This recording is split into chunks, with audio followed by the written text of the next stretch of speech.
Assalamualaikum warahmatullahi wabarakatuh. Proposal penelitian. Analisis peran komunikasi interpersonal dalam meningkatkan keterlibatan mahasiswa dalam kegiatan akademik. Disusun oleh Rizami Aditya Martin 2401030026. Program Studi Ilmu Komunikasi, Fakultas Ilmu Sosial dan Ilmu Politik, Universitas Islam Syekh Yusuf Tangerang 2024. Latar belakang.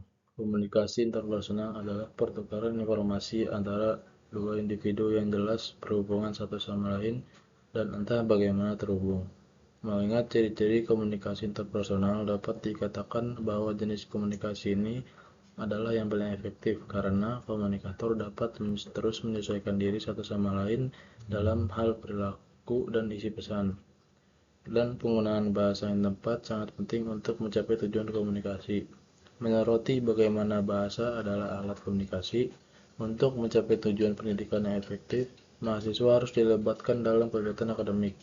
Tingkat keterlibatan ini tidak hanya mempengaruhi prestasi akademik tetapi juga perkembangan sosial dan emosional mahasiswa. Mahasiswa yang terlibat aktif dalam kegiatan akademik cenderung memiliki pemahaman materi yang lebih baik dan mampu mengembangkan keterampilan sosial yang penting untuk masa depannya, seperti bekerja dalam tim, berkomunikasi secara efektif, dan menjalin hubungan yang kuat. Selain itu, positif dengan mahasiswa lain dan kegiatan organisasi dapat meningkatkan keterampilan kepemimpinan mahasiswa. Rumusan masalah. Apakah strategi komunikasi interpersonal dapat diterapkan untuk meningkatkan keterlibatan akademik mahasiswa? Tujuan penelitian: mengidentifikasi faktor-faktor komunikasi interpersonal secara signifikan yang efektif terhadap peningkatan keterlibatan akademik mahasiswa. Manfaat penelitian: yang pertama, memberikan pemahaman yang lebih mendalam tentang bagaimana komunikasi interpersonal memengaruhi perilaku dan keterlibatan mahasiswa dalam aktivitas akademik.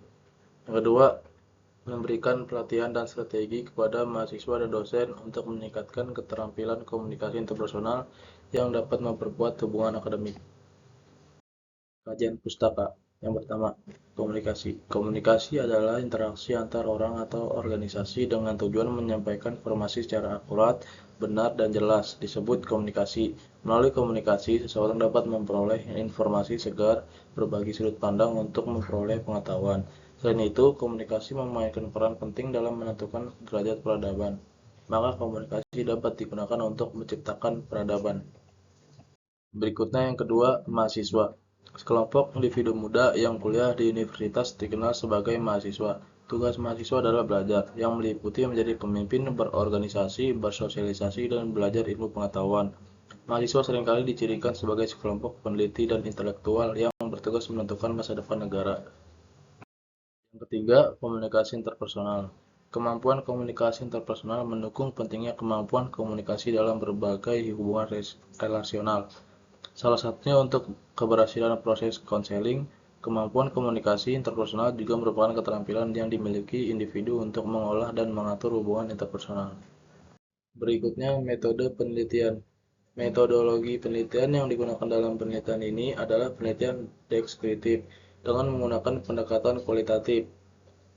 Penelitian kualitatif adalah proses penelitian dan pemahaman berdasarkan metodologi yang menyelidiki fenomena sosial dan masalah manusia, kata Creswell tahun 1998. Dengan menggunakan pendekatan ini, peneliti mengumpulkan deskripsi menyeluruh, menganalisis terminologi, melaporkan sudut pandang responden secara mendalam, dan melakukan penelitian dalam suasana alami. Dalam penelitian ini, desain penelitian deskriptif menggunakan situasi dan kondisi saat penelitian dilakukan. Metode deskriptif kualitatif melukiskan, mendeskripsikan, dan memaparkan peristiwa yang berkaitan dengan subjek penelitian. Data yang diperoleh langsung dari responden melalui wawancara dijadikan sebagai sumber data utama penelitian ini. Menurut Murjani pada tahun 2022 menegaskan bahwa sumber data ini perlu terhubung dengan seluruh atau beberapa variabel yang diteliti.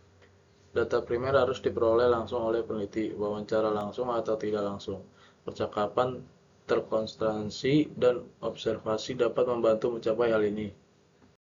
Metode pengumpulan data penelitian ini yang melibatkan pemeriksaan bagaimana setiap individu atau kelompok berinteraksi dan berkomunikasi, dilakukan dengan memberikan serangkaian pernyataan tertulis atau pernyataan kepada responden untuk dijawab dengan kebutuhan pengguna.